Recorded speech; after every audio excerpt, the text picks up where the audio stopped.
它豆豉锅啊特别开胃，豆豉巴掌啊，又香又臭，必须要泡饭。泡饭我可以吃个5、6碗。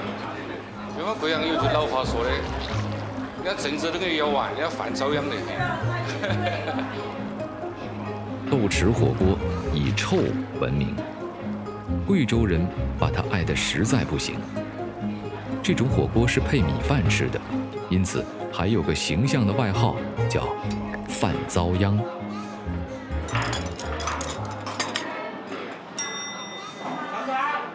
火锅店名字不怎么洋气，但是一点儿也不妨碍人家的锅底和菜品着实霸气。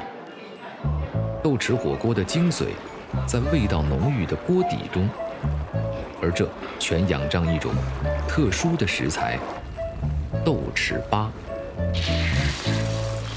胡老茂家的豆豉粑，每年冬至开始酝酿制作，在历经贵州特殊山地气候半年的发酵后，才会被用在自家的火锅底料中，开始熬制。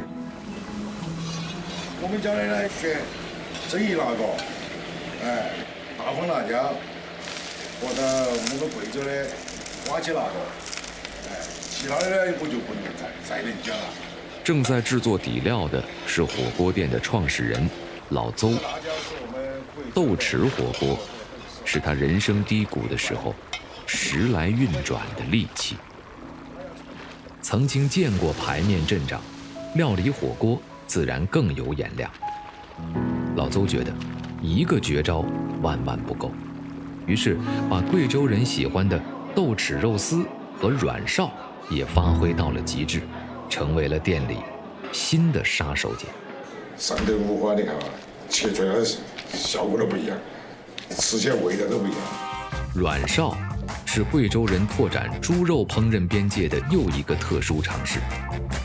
手工切好的五花肉，掺杂上花椒粉、胡椒粉和料酒，再加上少许食盐，热油煮沸时下到锅里，炸到半脆酥黄，油而不腻的润滑口感是豆豉火锅的必点佐餐。而豆豉肉丝则是老邹利用自家火锅底料的2度创作，与软哨一起珠联璧合，吸引一众老饕前赴后继，大快朵颐。他们家的这个软哨和这个豆豉，吃完过后再喝下这红梅茶，很好喝的，吃了很香。我每回吃完这个，我都会打包带走，他会拿个小盒装，我一吃更过瘾。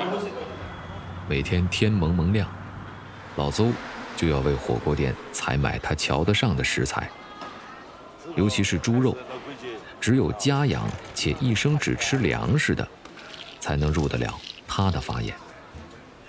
老邹觉得，既然靠豆豉火锅翻了身，那就必须精益求精，认真对待。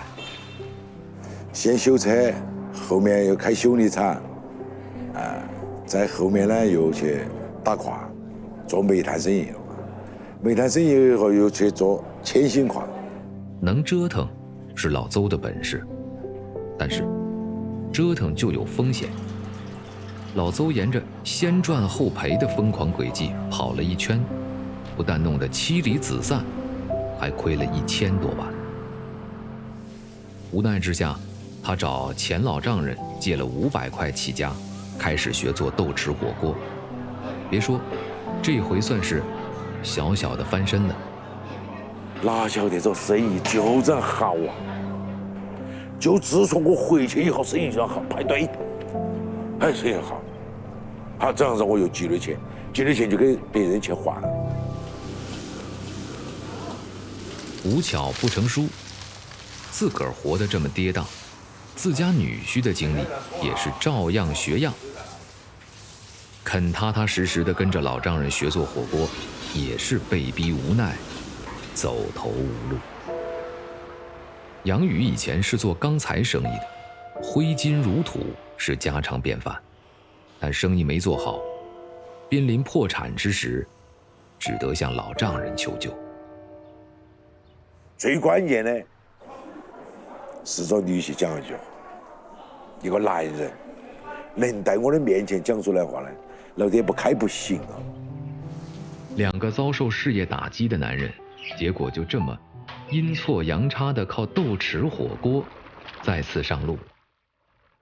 老邹不但管控后厨，还得手把手教授女婿熬制底料。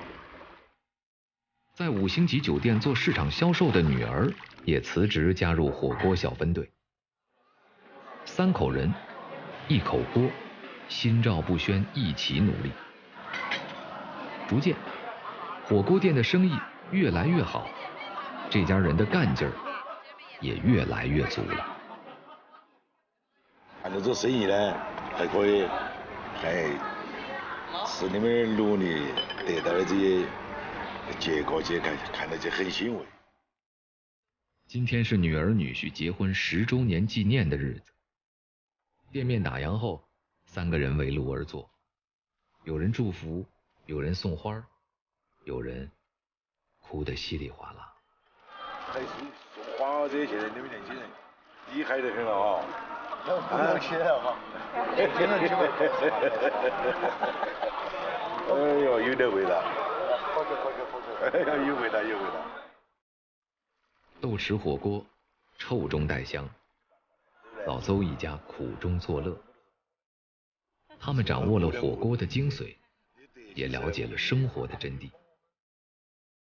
在这个特别的日子，在这样忙碌的一天过后，3个人聚在一起吃一顿饭，就是最简单的幸福。